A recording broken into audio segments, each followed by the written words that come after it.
Hello, everybody. As we bow our heads and lift our hearts to heaven, let's all pray. Almighty and eternal God in heaven, you are omnipotent, all knowing, all seeing, giver of life and everything that is good. We are in awe of your majesty, and nothing on this earth or under the earth or in the heavens above is greater than you, Almighty God. We are your humble servants, the sheep of your pasture. We give you thanks for this opportunity to come together as a family and call on our ancestors and on those on whose shoulders we stand, in whose shadow we go forth, always keeping them in remembrance as we honor them by the lives we lead. Send your spirit to be with us as we gather together in peace and harmony and speaking softly and tenderly to each other with love.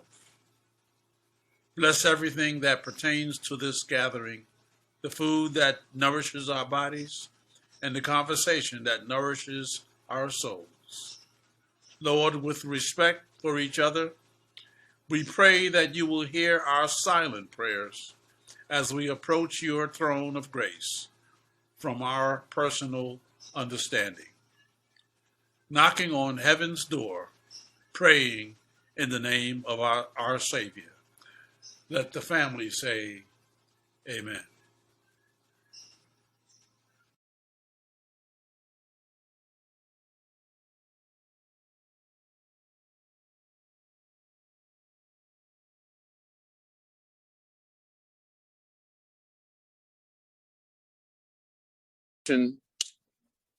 That has been adopted by our family, that has come from a long line of traditions, of African traditions.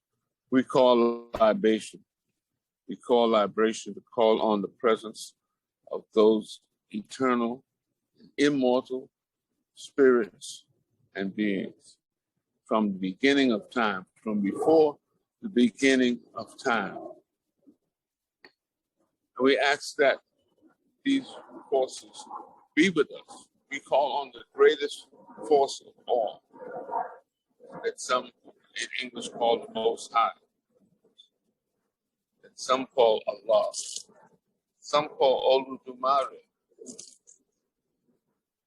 and we call on it by many names, Jehovah, that all of everyone in our family, in practicing the various traditions, have called on him by many names.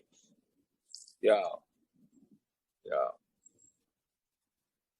We call on the elementals, the basic elementals that work with the spirit.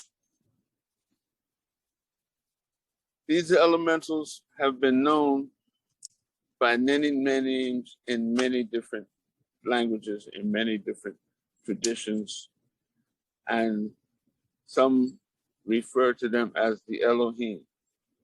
Some refer to them as Orisha, and some of them refer to them as Bojum, Jema Boje. And we call them in the popular names of many, that many of our people practice now. In the Ifa tradition, they call on the names of the Orishas, such as Obatala, such as Elegua, such as Shango, such as Yemaya, such as Oshun. And if you know the names and know on other names that I'm not calling on, you are free and welcome to call on those names also. That's it. Yeah. And we call on the names of ancestors who lived many ages ago, from before the first civilizations that we know of. And we call on them, even though we don't know them by name. But there are people from those ancient times who we know by name, who have given great contributions to civilizations such as Imhotep. And we call on many of the, through the ages and through what we call the glorious age in Africa during a period in West Africa, and where our culture shined, and our culture was the light of the world, the culture of our people. And we have many people from that period who we call on. One of the names that our family uses, we call on Baba Sunni Ali. We call on King Mansa Musa. We call on Kankan Musa. We call on many of the queens, the Kandake queens. We call on Nzinga. We call on Ya Santewa. We call on the spirits of those who passed during the Middle Passage on their way over here, who never made it over here, who those spirits are our ancestors in general, but are not any of our ancestors because they didn't have any children, but they are the spirits that went before us. And we call on those who struggled and were known for struggling, who were known for struggling, for fighting for our freedom and fighting for our dignity and continuing that fight so that we would maintain our sense of dignity and continue that fight. We call on, amongst us, we call on Chief Chatoye, who fought against the British and the French in the Caribbean. We call on Nani Prasa. We call on Gabriel Prasa. We call on Nat Turner. And we ask you to call on those names. I can't remember all of them and call on them at once, but we ask you to call on those names. And we pour water, asking them to be present with us and asking your mind to open your minds to feel them and know that they are present with us. We call on those who struggled in the early days of our struggle, who continued our struggle and continued lighting the way for our struggle, such as Marcus Garvey, W.E.B. Du Bois, such as Harriet Tubman. And we call on those who continued our struggle in this day. And we had a glorious age, just like we had a glorious age in Africa. We had a glorious age of our liberation struggle during the 1960s. We call on those Panthers and all those Panthers and the African warriors who fought and struggled and brought our liberation struggle, the consciousness of our liberation struggle that we live with and continue with today. We call on and we ask people to call on names of people that they know of in the struggle. We call on the El-Hajj Saladin Shakur and El-Hajja Mariama Jamila Shakur and Zaid Malik Shakur and Lumumba Shakur and Afeni Shakur. We call on all of them, and we ask you to call on those names. We call on the names of our dear ancestors from our bloodline, and we ask you to call on them as we call on the names from the bloodline of our dear mother, Lois Johnson, and her mother, Parsina Thompson, and Mida Bay, and Mida Simmons, and Betty Simmons, Ashe. And we call on those who continue to struggle, whose names we know, whose names we don't know. And then before we close, we always call on the spirits of those who are yet to come. whose names we haven't named yet.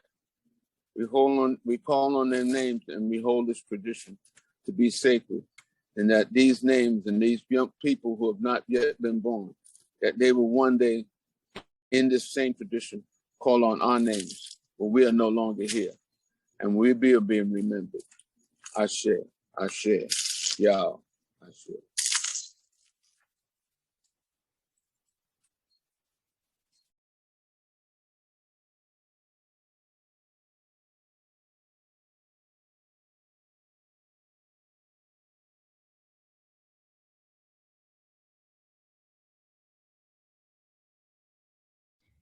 Those who have died have never, never left. The dead are not under the earth. They are in the woman's breast. They are in the wailing child. They are with us in our homes, and they're with us in this crowd. The dead have a pact with the living. So listen more often to things than to beings. Listen more often to things than to beings.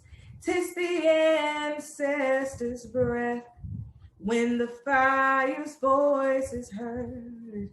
It's our ancestors' breath in the voice of the water.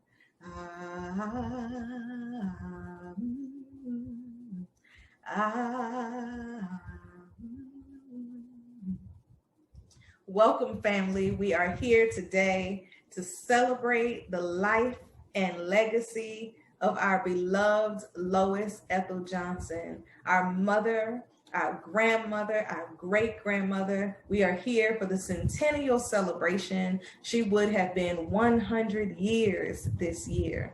We are here to reflect upon the invaluable and many contributions that she's made to all of our lives. We are here to commemorate her. We are also here to fellowship as Happy Jays, whether we are in person or virtual.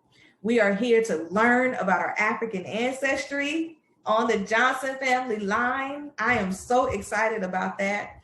We are here also to learn more specifically about Lois Ethel Johnson, and we'll hear about her early years to her great-grandma years. We will have musical tributes as well as poetry readings, and who knows, some surprises here and there. We will be having a great time. So sit down, get yourselves comfortable, get your snacks if you haven't already, you know, your juice, your water, whatever it is that you need to get through, because we are getting ready to have a great time.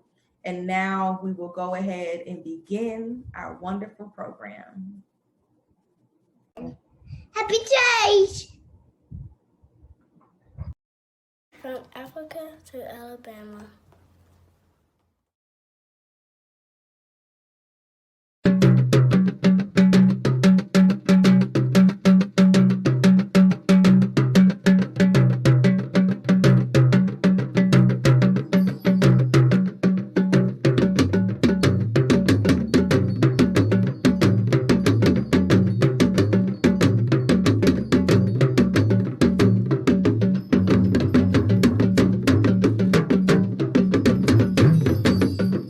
DNA test was taken to trace back our mitochondrial DNA, which can only be passed down on the X chromosome, which is passed down mother to daughter to granddaughter, and so on.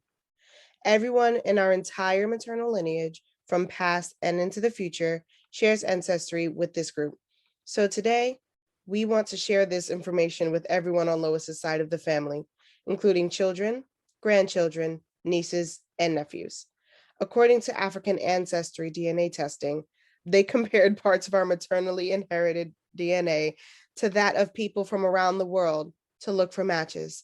Using the largest set of African mtDNA samples available today, they found identical with an accuracy match of 98.9%.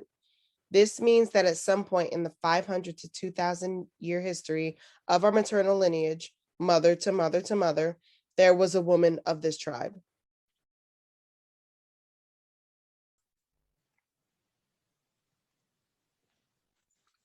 It is with great pleasure that I report our matriarchal test result. They have determined that we share maternal genetic ancestry with Yoruba people in Nigeria today.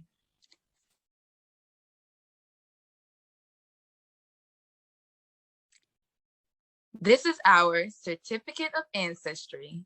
African Ancestry hereby certifies that Akosua Abernathy shares maternal genetic ancestry with Yoruba people living in Nigeria.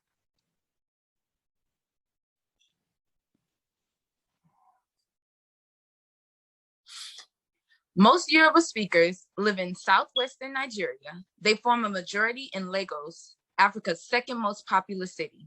Though they lived in cities, traditionally, most Yoruba men farmed crops such as yams, maize, plantains, peanuts, millet, and beans in the surrounding countryside. Many men also engaged in crafts such as blacksmithing, textile manufacturing, and woodworking. Traditionally, Yoruba women specialized in marketing and trade. Traditional Yoruba religious beliefs recognize a supreme god presiding over a complex pantheon of hundreds of spirits or orishas. Large numbers were sold to traders who brought them to Latin America. To this day, Yoruba culture remains influential in Brazil and Cuba. Happy days! From Alabama to Texas. Betty Simmons was born a slave in Macedonia, Alabama. Although her father was a free man, Betty and her mother were both slaves. Once her master had gone bankrupt, Betty was sold to slave traders so as not to be taken by creditors. First, she traveled hidden in a buggy, then onto a train, which took her to Memphis, Tennessee. In Memphis, she waited with hundreds of other slaves with a boat named the Ohio. Once aboard the boat, they traveled downriver as far as Vicksburg, Mississippi. They got off the boat in Vicksburg and boarded another train. This train took them to New Orleans, Louisiana.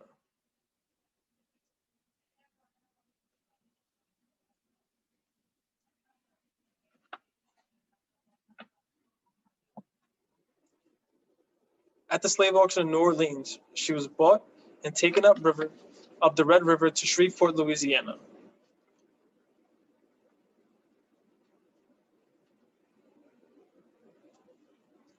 Then she was taken by buggy to Liberty, Texas. Betty Simmons married George Fortescue and gave birth to Mittie. Mittie gave birth to Parthenia. Parthenia married Alexander and gave birth to Lois on July 17th, 1921, 100 years ago today. Hi, I'm Zaire Johnson. Lois Johnson, mother, Aunt Lois, Grandma Lois, great-grandma Lois. Our matriarch was born, Lois Ethel Thompson, on July 17th, 1921. She was born in Grayburg, Texas, to Alexander and Parthenia Thompson. She was one of 7 children. A fond school memory she shared was that she was so small and skinny, everyone always called her Skeet, which was short for mosquito. The story is told that one day when Lois was in school, she sat on a chair, and much to her surprise, it broke. Everyone laughed and said the littlest one broke the chair. On May 27, 1938, Lois graduated from Blackshear High School in Sour Lake, Texas. She was a salutatorian, and there were only 2 graduates.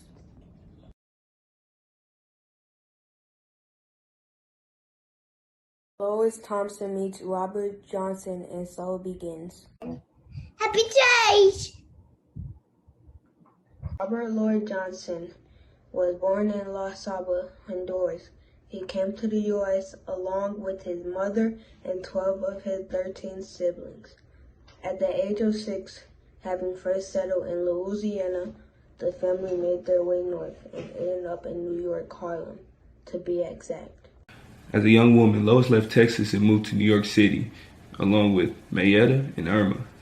Later, they were joined by their youngest sister, Bernice. Mayetta and Lois shared an apartment and worked as domestics. Robert lived in Manhattan and was also known as Slick from Sugar Hill. Robert and Lois met at the Savoy Ballroom in Manhattan in 1941. Their marriage was officially recorded on September 7, 1942, and their first apartment was on 121st Street in Harlem. They later moved to 150 West 141st Street, and this is where they began raising their 4 children. Lloyd Robert was born in December 1942. Veronica Parenthea was born in January 1944. Beverly Lois, now known as Akosua Nkrumah, in February of 1945. And finally, William Roger Edward, now known as Bilal, in July 1948.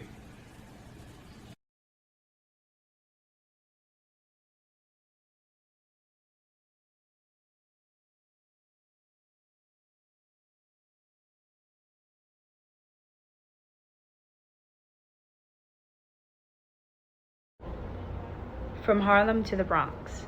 Robert was a window washer for an office building in Midtown Manhattan, and Lois was a domestic engineer, a homemaker, if you will. The offices of the famed dancer Arthur Murray were in the building where Robert worked. He and Robert had a good rapport, and Mr. Murray and his wife later gifted Robert and Lois a piano, which all 4 children learned to play. Lois took sewing classes at the Savoy Ballroom and would often take young Billy with her. During sewing class, popular musicians of the time like Sam the Man Taylor could be heard performing sound checks and rehearsing for evening performances. All 4 of the children attended PS5 in Harlem. Lois would bring them lunch each day, and they would sit outside on a bench and eat lunch together. In 1953, there was a fire in the apartment building, and the family lived with relatives for a while. Robert and Lois applied for public housing, and the family was placed in Eastchester Gardens, a housing project in the Bronx. They returned to Harlem each weekend to attend church service, and eventually they began attending the closest Protestant church to the projects, Eastchester Presbyterian Church. The Johnson family became staples in the church and active in ministry. 3 generations and some 70 years later, the Johnson family still has its presence, as Lloyd and his wife are still active members. After some years in the projects, the family bought a newly constructed home just a few blocks away.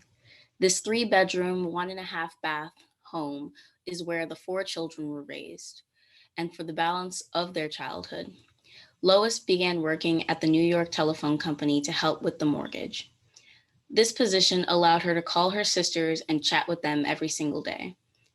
The home quickly became a gathering spot for friends and family.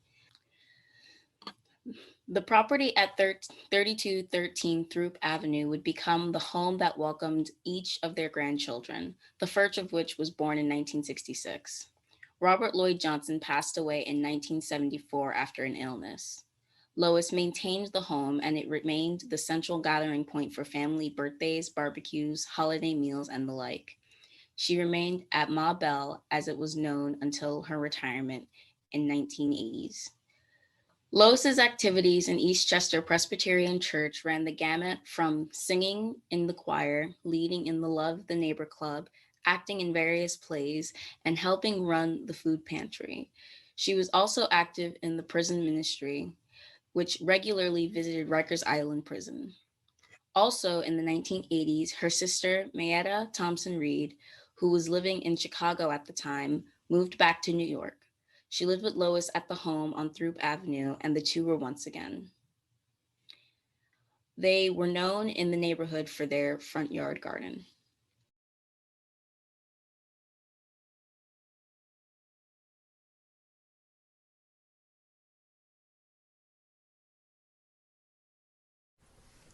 It's Grandma's House, written in loving memory of Lois Ethel Johnson by Siriboa Monroe Rhodes.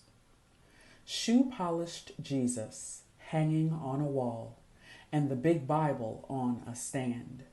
Red-clad genie in a corner with a lantern in his hand. Pictures all across the headboard, pictures going up the stair. Pictures pinned to the lampshade, pictures, pictures everywhere. It's Grandma's house. Green plastic for the furniture, a clear runner for the floor, sewing machine by the window, an old stocking to hold the door. Obituaries and news articles taped to the mirror at the end of the hall. Jet magazine and the Daily Bread, grandpa window washing on the wall. In-laws turned into sons and daughters, no distinction at her place. Just come on in and introduce yourself. Now whose turn is it to say the grace? Stay an hour, stay a week, stay a year as you're passing through. Everyone's welcome at this address. Yes, your friend can stay here too. Be sure brain is engaged before putting mouth into gear, reads the plaque upon the wall. Hello, Johnson's residence, said automatically, if you happen to answer a call. Tall tin cups with giant ice cubes, foil and paper towel from the silver caddy, chasing Brown brothers across the floor, listening to stories about Daddy. The Happy Jays Club shall come to order. Let's recite the creed as one. Plan a reunion, share the good news, break bread when the business is done. Grab a plastic bag from the stairwell closet. Did you know you're wanted dead or alive? Put your food scraps in a container at the back of the sink. Waste not, want not is how to survive. Purple blooms falling from the rows of Sharon bush, churning ice cream in the pail. Wave hello to the Mitchells. Take the other Mrs. Johnson her mail. Laundry out of the kitchen window, throwing bread dough hand to hand. Yeast rolls rising above the oven. Can someone please turn on the fan? Blackberries on the vine, pears on the tree, figs on the branches, and strawberries not likely. Sitting on the chair that flips up to be a stool, eating watermelon just for the rinds. Cookies, blackberry jelly, hot cross buns, pies, cakes, and cobblers of all kinds. A freezer filled with ice cream, a pantry full of baby food jars. Run down and see what's on the shelf. Do you know where the tin cans are? 3 liters of pineapple soda, black cherry too. Hot dogs eaten on whole wheat bread, catsup, fresh greens, and Lucky Charms just for you. Red tomatoes from the garden, zucchini, string beans, and such. Top tomato for anything that cannot be grown. Use a coupon and you won't spend too much. Spider plants hanging in the window, boogleberry bush, mint and creepers in the yard. Paper towel wrapped roses for a job well done, a couple of dollars in a birthday card. Skirts, dresses, matching PJs, tiny clothes for a Barbie doll. The original Snuggie with a hood and a string, Kermit the Frog handmade for us all. Hugs and kisses and prayers with a cup of ice cream before bed. Thought 2 grandkids were coming over, ended up with 5 instead. It's Sunday morning, so you know what that means, whether Baptist, Muslim, or Presbyterian. Brush your teeth, wash your face, find some clothes to put on, 'cause church is starting at 10. Run down to the basement and swing round the pole, or squeeze through the missing rung. Watch TV, read a book, play a game, jump the rail, or sit on the porch and sing a song. Siblings and cousins on the steps, sitting side by side. Scoot over, squish your knees so someone can pass. Did the steps get smaller or did we get wide? Birthdays in the backyard. Picnics on a mountain called Bear. Carnivals in the basement of the church. Everybody's sure to be there. The afternoon on Christmas Day, an Easter or Mother's Day affair. Don't know who all is still on their way. Bring a dish and pull up a chair. Lessons to sew, knit, and to crochet. Collecting gifts for Angel Tree. Sending tins of cookies to grandkids in college. Going to Rikers for prison ministry. Dangling earrings, dusting shoulders. Shouts of amen to stir up the place. Sing in the choir, love thy neighbor, a spirit full of beauty and grace. An example of everything that you can be, Lois, Mother, Grandma, Graham. inspiration for who we are today, the influence for all that I am. It's the people, it's the love, it's grandma's house, it's the stories and the laughter.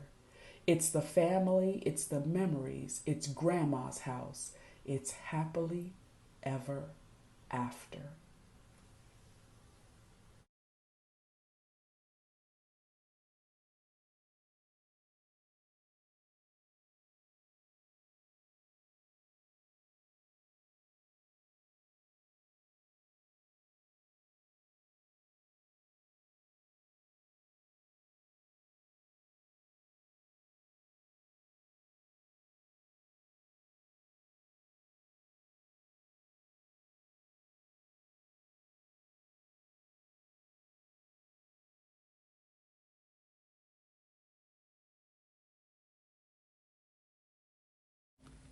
Aunt Meta by Veronica P. Monroe.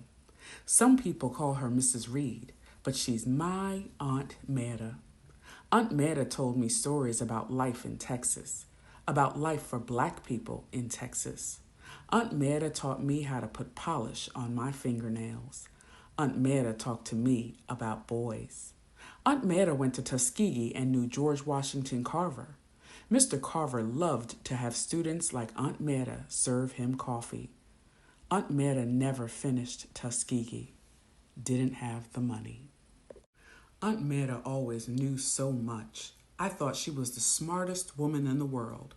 I bought her a subscription to Jet magazine, just so she could keep up with the lives and deaths of all the Black judges and teachers and funeral directors and people from her past. Aunt Meta loved Jet magazine. And even when they changed the format, made it bigger or something, she still loved her Jet magazine. She said to me, "Sister," that's what she and some of the family calls me, "you don't ever have to buy me anything else. Just keep my subscription to Jet magazine."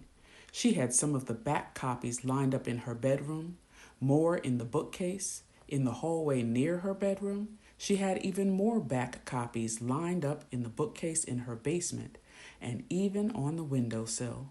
I think she kept every copy of Jet magazine I've ever given her. Aunt Meta stopped reading some time ago.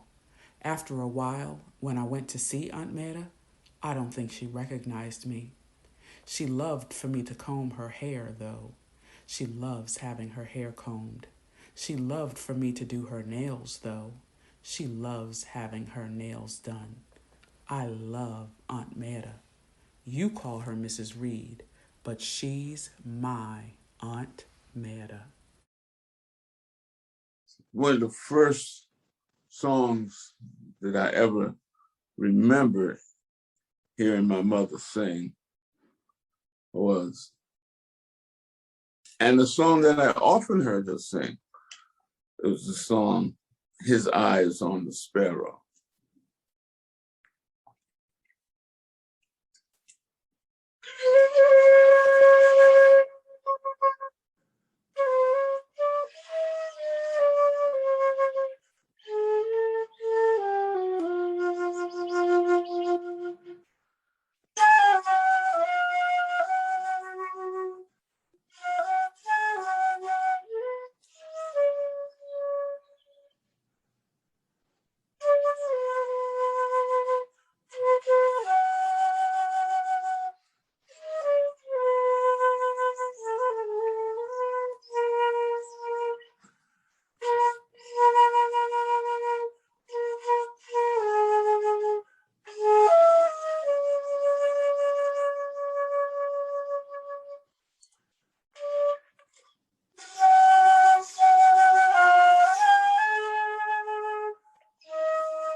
Thank you. These are one of two poems by Langston Hughes that I want to pass on to you on this very special anniversary day. First one is Mother to Son by Langston Hughes. Well, son, I'll tell you, life for me ain't been no crystal stair. It had tacks in it, and splinters, and boards torn up, and places with no carpet on the floor. Bare. But all the time I's been a climbing on, and reaching landings, and turning corners, and sometimes going in the dark, where there ain't no light. So boy, don't you turn back. Don't you let down on the steps, 'cause you finds it kinda hard. Don't you fall now, for I've been still going, honey. I'm still climbing, and life for me ain't been no crystal stair.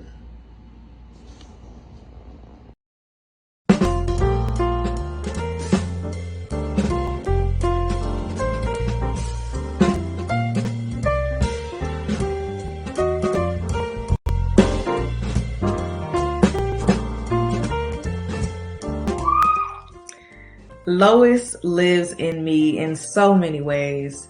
Grandma Lois Ethel Johnson. Lois lives in me when I prepare foods for my family and extended community. Lois lives in me when I bake. Lois lives in me when I remember to turn off the lights in the house during the daytime, because she would remind us that there was so much beautiful sunlight and that we didn't need to pay Con Edison any additional money. Lois lives in me when I look for discounts and when I prepare food myself instead of going out to restaurants, because I know that my food is going to be much better than what anybody else could prepare for me. She taught me that through example. I love Grandma. I feel like I carry her legacy in almost everything that I do. And I give thanks for her life and for all of the examples and teachings over the years. My mother lives in me in the things that I do that I learned directly from my mother, such as washing the dishes, drying the dishes, putting them away, wiping off the cabinet, wiping the table, wiping the table, wiping the chairs, sweeping the floor, and mopping the floor. And then the same thing in the bathroom. Wash the tub, wash the sink, scrub the toilet, clean the bathroom floor. And when my older siblings started having children, long before I did, my mother taught me how to change the diaper, how to clean the baby. And I'm happy because of that.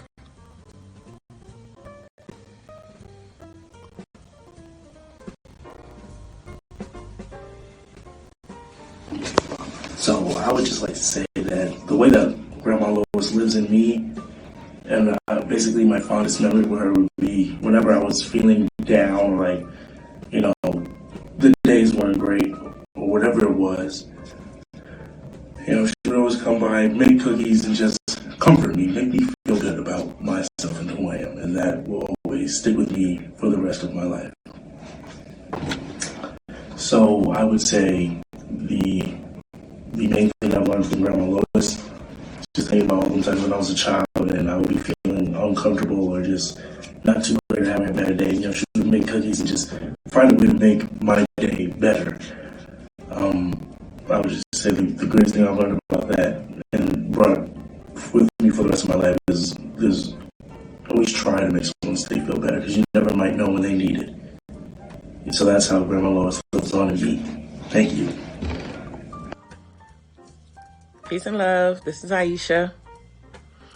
Grandma Lois. Grandma Lois lives in me because she taught me the importance of love, the importance of loving your family, the importance of teaching your family how to feed themselves through gardening, cooking for your family, listening, talking, embracing, just being. Grandma Lois was a pillar of strength and love. And although she was short in stature, she was a giant to all of us. I miss her. I will honor her by continuing to be strong for my family, and continuing to be there for my family, and taking all of the lessons that she taught us. All of the memories that I have of her and with her, I will continue to cherish. And I share them with my daughters, and I pray that they share them with their children, and so on and so on. I am proud to be a Happy J. Thank you, Grandma Lois. We miss you. Love you so much. Happy 100th. Those living from I bake cookies. How does Grandma Lois live in me? By enjoying the simple pleasures in life. Baking, gardening, and most of all, enjoying time with family. Those things were very important to Grandma Lois, and she enjoyed doing all of that. And growing up, that was my experience with her. And now I too find joy in those same things. That's how Grandma Lois lives in me. I am Siriboa Ama Monroe, presently Siriboa Monroe Rhodes, and Lois Johnson is my grandmother. There are so many ways that Lois lives in me. I own 3 sewing machines because Lois lives in me. I bake cookies and other goodies because Lois lives in me. Grandma Lois taught me how to crochet when I was about 11 or 12 years old. When I was pregnant with my son, I took a refresher class at a local library, and so crocheting has become a renewed love for me. This here is Sammy Bear, and I created Sammy Bear one summer with Grandma Lois when I was there by myself because I was sick. And so this fabric is hers, the buttons are hers, everything came from Grandma Lois. And I am so honored to celebrate her life, and I am so blessed to live her legacy. Lois lives in me. Grandma Lois lives in me. This is her very own sewing machine. It's metal, it's heavy, and it still works. But I kind of modernized. I bought a new singer so that I could sew and make creations just like Grandma did. Now, I do have a little bit of trouble using patterns, but I buy patterns when they're on sale. I buy fabric when it's on sale, and I buy thread when it's on sale. I also learned how to make preserves. They're not as good as Grandma's, but I know that Grandma Lois lives in me through all the things she taught me and all the things she's helped me create. I love you, Grandma. Grandma Lois lives in me when I see a coin falling in the street and I pick it up. She lives in me as I build my stockpile of groceries from couponing. Grandma Lois always had a coupon.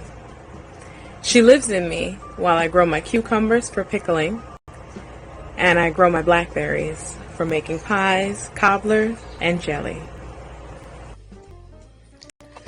Lois lives in me. Whenever I plant some seeds or tend a garden, plant something you can eat, she would often say. Flowers are beautiful, but you can't eat them. Lois lives in me when I sew. She taught me how to sew, and I grew to love sewing so much that I was able to start and run my own sewing business and make a living at it when I needed to. Hi everybody, it's Asantua, and Lois was my gram. So Lois lives in me when I drink my hot tea and sip on it when it's too hot for me to drink, and then when I try to use my tea bag a second time, just like she did, but that doesn't work because her mugs were smaller than mine, and it's just not as flavorful. So that's a problem. But she still lives in me, and I still love her. And she also lives in me when I prepare everybody's graduation gifts when they graduate. Because it's just a little something, it's just a small gesture to show that you guys are loved. And Graham always wanted everybody to know that they were loved, even when they're far away from home. And she also lives in me when I get to eat fresh fruits and vegetables right off the vine out of the garden. And then when it's done, everything is composted, just like in the backyard when she had everything. So Lois lives in me, and she lives in you too. And I love her, and I love you. And that's it. Bye. Grandma Lois lives in me when I think about her kind and gentle spirit. I remember her as a woman of grace, kind and gentle. I am blessed by the stories that I get to hear and a few of the cooking techniques that I have picked up in the last almost 12 years of marriage to her oldest grandchild. You don't waste anything. Reuse, freeze it, or save it. So thank you, Grandma Lois. I don't have very many memories of Grandma Lois. I remember her mostly through photographs or through stories told by my other family members. But what I do remember personally through her is food. I think about her when I eat oatmeal raisin cookies or when I use the recipe of hers to make pancakes from scratch. And through that, I started to really enjoy baking. And when I started baking, I especially loved baking for others. And so when I make something to share with my family, it helps me remember those family gatherings that we used to have at her house where we would always share with each other, whether that was just food or just, love. And those bits and pieces of baking always helped me remember her. And, there was always something for everybody, whether that was, a plate or a hug or a seat. And yeah, that's how I remember Grandma Lois. Hey, this is Lois Johnson, Grandma Lois's oldest grandchild. And Grandma Lois lives in me in so many different ways. She lives in me every time I open up a gift and I meticulously take off the wrapping paper so that I can possibly use it again. I never use it again, but I just love the way Grandma Lois would meticulously open up wrapping paper. She also lives in me when it comes to family. That family is always first, and that you always want to make sure that family is taken care of. That's how Grandma Lois lives in me.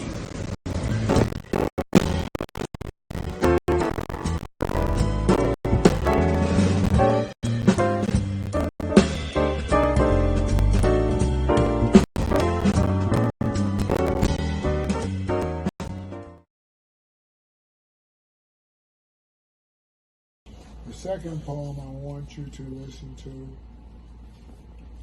is very current in nature and context. However, it was written quite some time ago, maybe 30 years or so. And it's Harlem by Langston Hughes. What happens to a dream deferred? Does it dry up like a raisin in the sun, or fester like a sore and then run? Does it stink like rotten meat, or crust and sugar over like a syrupy sweet? Maybe it just sags like a heavy load. Or does it explode